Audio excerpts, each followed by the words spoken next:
ఒక్కొక్క పార్లమెంట్లో 2 రోజులు 2 రాత్రులు అక్కడే పడుకుంటా. 3 రోజులు 3 నియోజకవర్గాలు, మరుసటి రోజు గురువారం మరో 4 నియోజకవర్గాలు కార్యకర్తలతోనే మమేకమయ్యే కార్యక్రమాలే చేస్తాం. ప్రోగ్రాం పేరు కూడా కార్యకర్తలతో జగనన్న పార్టీ బలోపేతానికి దిశ నిర్దేశం అనే ప్రోగ్రాంతోనే ఆ ప్రోగ్రాంలో కూడా అడుగులు ముందుకు వేస్తాం. ఆ ప్రోగ్రాం జనవరి 3వ వారంలో నా ప్రోగ్రాంలు స్టార్ట్ అయ్యేసరికి మీరేం చేయాలి అనే కార్యక్రమం కూడా చెప్పడానికి కూడా ఈరోజు మిమ్మల్ని అందరినీ కూడా ఇక్కడికి ఆహ్వానించడం జరిగింది. ఈరోజు శ్రీకాకుళం జిల్లాకు సంబంధించి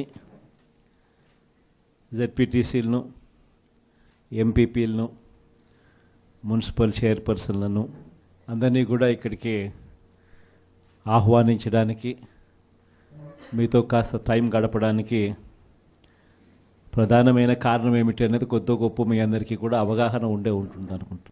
ఈ ప్రభుత్వం వచ్చి ఇప్పటికి దాదాపుగా 6 నెలలు అయిపోయింది. మామూలుగా పాలన చేస్తే ప్రజల్లో వ్యతిరేకత కొద్ది గొప్ప ఈ మేరకు ఉంటుందా, కానీ ఫస్ట్ టైం ఇలాంటి ప్రభుత్వం చూస్తూ ఉన్నాం. 6 నెలలు గడవకముందే ప్రభుత్వంలో మీద వ్యతిరేకత ఈ స్థాయి నుంచి ఇక్కడ కనిపిస్తూ ఉంది. ఈ రోజుకి కూడా మన జెడ్పీటీసీలు కానీ, మన ఎంపీటీసీలు కానీ, మన సర్పంచులు కానీ, ఎవరైనా కూడా ఏ గ్రామంలో అయినా కూడా, ఏ ఇంటికైనా కూడా గర్వంగా తలెత్తుకొని పోగలుగుతాం.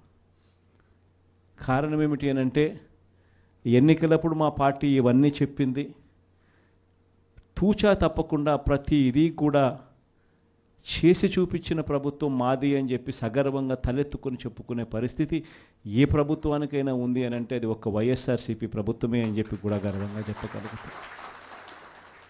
నిజంగా దాని క్యాంపెయిన్ మనం ఎంత తీవ్రమైన క్యాంపెయిన్ జరిగింది అన్నది ఒకసారి గమనించినట్లయితే, ఏ ఇంటికి ఎవరు పోయినా కూడా తెలుగుదేశం వాళ్ళు, తెలుగుదేశం ఎమ్మెల్యే నుంచి, తెలుగుదేశం కుటుంబ సభ్యుల నుంచి, తెలుగుదేశం పార్టీ కార్యకర్తల దగ్గర నుంచి ఎవరు పోయినా కూడా ప్రతి ఇంటికి వాళ్ళు చెప్పిన మాట, ఇంట్లో ఎవరు కనపడినా కూడా, చిన్నపిల్లలు కనపడితే స్టార్ట్, నీకు 15,000, నీకు 15,000, నీకు 15,000, సంతోషమా? అంతకన్నా అంతకన్నా కొంచెం పెద్దోళ్ళు, తల్లులు కనిపిస్తే చాలు, అమ్మలు కనిపిస్తే చాలు, నీకు 18,000, నీకు 18,000, నీకు 18,000, సంతోషమా? అంతకన్నా ఇంకా కాస్త పెద్దోళ్ళు, ఆ అమ్మలకు సంబంధించిన పెద్దమ్మలు, వాళ్ళ అత్తగారు కనిపిస్తే చాలు, నీకు 48,000, నీకు 48,000, నీకు 48,000, సంతోషమా? 20 ఏళ్ళ పిల్లోడు ఇంట్లో నుంచి బయటకు వస్తే చాలు, నీకు 36,000, నీకు 36,000, నీకు 36,000, సంతోషమా? ఇంట్లో నుంచి రైతు కండువా వేసుకొని బయటకు వస్తే చాలు, నీకు 20,000, నీకు 20,000, నీకు 20,000, సంతోషమా అనే మాటలు ఈ రోజుకి కూడా నా దగ్గరికి మన ఎమ్మెల్యేలు కూడా నా దగ్గరికి వచ్చి చెప్పారు. చాలామంది కూడా చెప్పినారు, అన్న ఈ రకంగా చెప్తా ఉన్నారన్న, మనమేమో కుటుంబం మొత్తానికి సహాయం మనం చేస్తూ ఉంటే వీళ్ళు ఇంట్లో ఉన్న ప్రతి ఒక్కరికి కూడా మేము చేస్తాము అని చెప్పి చెప్పడం మొదలు పెడతా ఉన్నారు. ఈ అబద్ధాలకు మనం తట్టుకోలేమున్నా, మనం కూడా ఏదో ఒకటి చేయకపోతే, ఏదో ఒకటి చెప్పకపోతే ఇబ్బంది పడతామన్నా అని చెప్పి కూడా చాలామంది ఎమ్మెల్యేలు నా దగ్గర కూడా వచ్చి చెప్పారు. కానీ చెప్పినప్పటికి కూడా నేను చేయలేకపోయా. ఎందుకు చేయలేకపోయినాను అంటే, ఈ రోజుకి కూడా అంటారు చాలామంది ఎమ్మెల్యేలు నా దగ్గరికి వచ్చినట్టు కూడా, అన్న నీతో ఒక సమస్య ఉందన్న అంటారు. ఏం నా సమస్య అని చెప్పి నేను అడిగితే, అన్న నీతో ప్రాబ్లం, నీలో అతి మంచితనము, అతి నిజాయితీతనం, ఈ రెండు నీతో ఉన్న సమస్యలు అన్నా అని చెప్పి కూడా అంటారు. వాస్తవమే, అతి నిజాయితీతనము, అతి మంచితనము, ఈ రెండు బహుశా నాకున్న ప్రాబ్లమ్సే కావచ్చేమో. కానీ మళ్ళీ రేపొద్దున మనం అధికారంలోకి వచ్చేసరికి మాత్రం మళ్ళీ అవే కారణాల వల్లే మళ్ళీ మనం రేపొద్దున అధికారంలోకి వస్తామన్న మాట కూడా అంతే వాస్తవం.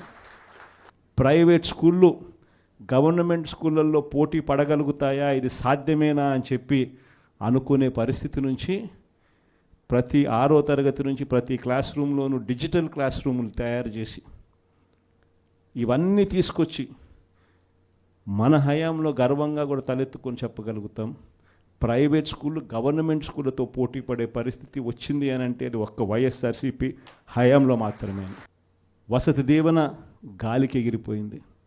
పిల్లలను ఈరోజు చదువుకునే దానికోసం ఇంజనీరింగ్ కాలేజీలో యాజమాన్యాలు మీరు ఫీజులు కట్టకపోతే మీరు చదువుకునే దానికి మేము ఒప్పుకోము, ఫీజులు తీసుకొని రండి అని చెప్పి పిల్లల్ని ఇంటికి పంపిస్తూ ఉన్న పరిస్థితులు ఈరోజు కనిపిస్తూ ఉన్నాయి. వైద్య రంగం పరిస్థితి కూడా అంతే దయనీయంగా ఉంది. ఆరోగ్యశ్రీ సేవలు మార్చి నుంచి ఇంతవరకు బిల్స్ లేవు. వ్యవసాయం పరిస్థితి అంతే.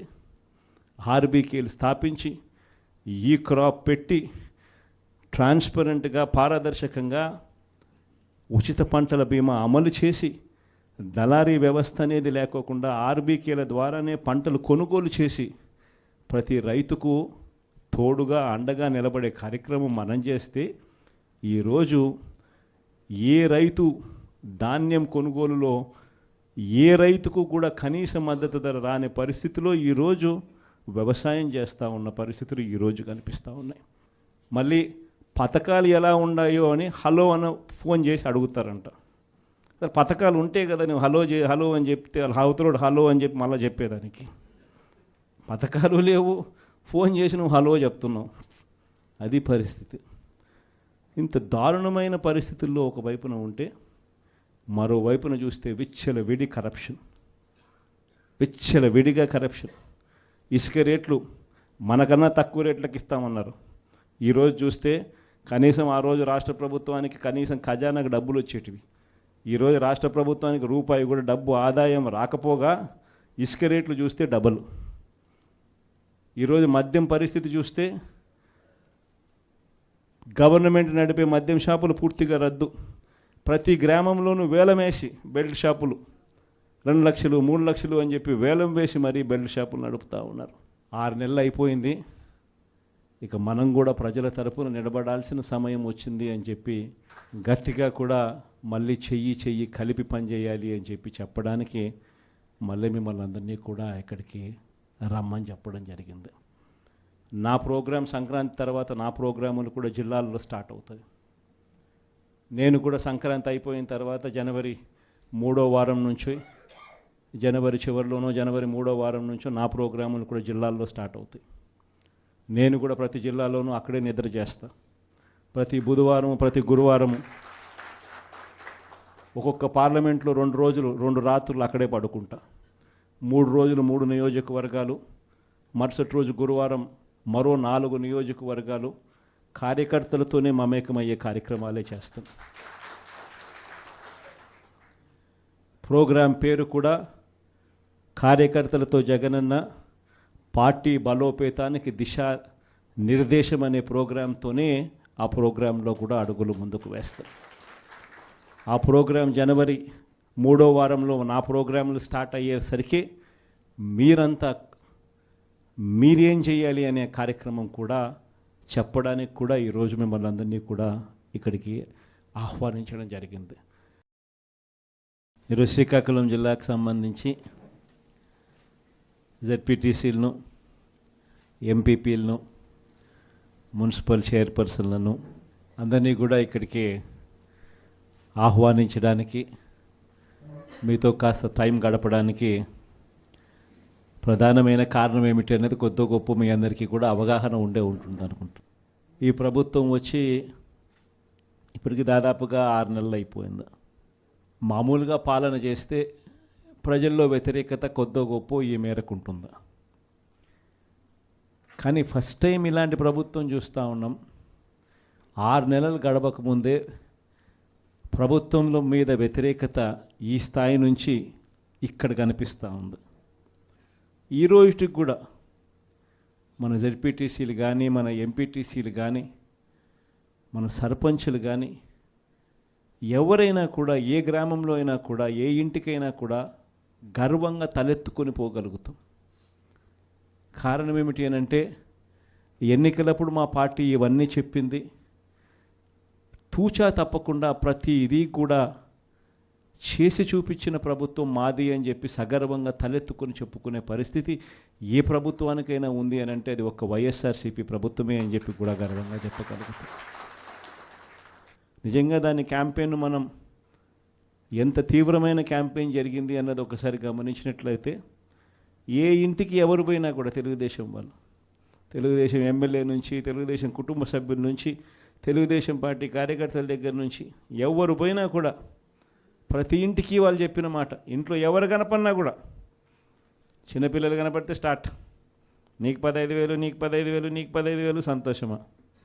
అంతకన్నా కొద్దాం, అంతకన్నా కొంచెం పెద్దోళ్ళు, తల్లులు కనిపిస్తే చాలు, అమ్మలు కనిపిస్తే చాలు, నీకు 18,000, నీకు 18,000, నీకు 18,000, సంతోషమా? అంతకన్నా ఇంకా కాస్త పెద్దోళ్ళు, ఆ అమ్మలకు సంబంధించిన పెద్దమ్మలు, వాళ్ళ అత్తగారు కనిపిస్తే చాలు, నీకు 48,000, నీకు 48,000, నీకు 48,000, సంతోషమా? 20 ఏళ్ళ పిల్లోడు ఇంట్లో నుంచి బయటకు వస్తే చాలు, నీకు 36,000, నీకు 36,000, నీకు 36,000, సంతోషమా? ఇంట్లో నుంచి రైతు కండువా వేసుకొని బయటకు వస్తే చాలు, నీకు 20,000, నీకు 20,000, నీకు 20,000, సంతోషమా అనే మాటలు ఈ రోజుకి కూడా నా దగ్గరికి మన ఎమ్మెల్యేలు కూడా నా దగ్గరికి వచ్చి చెప్పారు, చాలామంది కూడా చెప్పినారు, అన్న ఈ రకంగా చెప్తా ఉన్నారన్న, మనమేమో కుటుంబం మొత్తానికి సహాయం మనం చేస్తూ ఉంటే వీళ్ళు ఇంట్లో ఉన్న ప్రతి ఒక్కరికి కూడా మేము చేస్తాము అని చెప్పి చెప్పడం మొదలు పెడతా ఉన్నారు. ఈ అబద్ధాలకు మనం తట్టుకోలేమున్నా మనం కూడా ఏదో ఒకటి చేయకపోతే, ఏదో ఒకటి చెప్పకపోతే ఇబ్బంది పడతామన్నా అని చెప్పి కూడా చాలామంది ఎమ్మెల్యేలు నా దగ్గర కూడా వచ్చి చెప్పారు. కానీ చెప్పినప్పటికి కూడా నేను చేయలేకపోయా. ఎందుకు చేయలేకపోయినాను అంటే ఈ రోజుకి కూడా అంటారు చాలామంది ఎమ్మెల్యేలు నా దగ్గరికి వచ్చినప్పుడు కూడా, అన్న నీతో సమస్య ఉందన్న అంటారు. ఏం నా సమస్య అని చెప్పి నేను అడిగితే, అన్న నీతో ప్రాబ్లం నీలో అతి మంచితనము, అతి నిజాయితీతనం, ఈ రెండు నీతో ఉన్న సమస్యలు అన్నా అని చెప్పి కూడా అంటారు.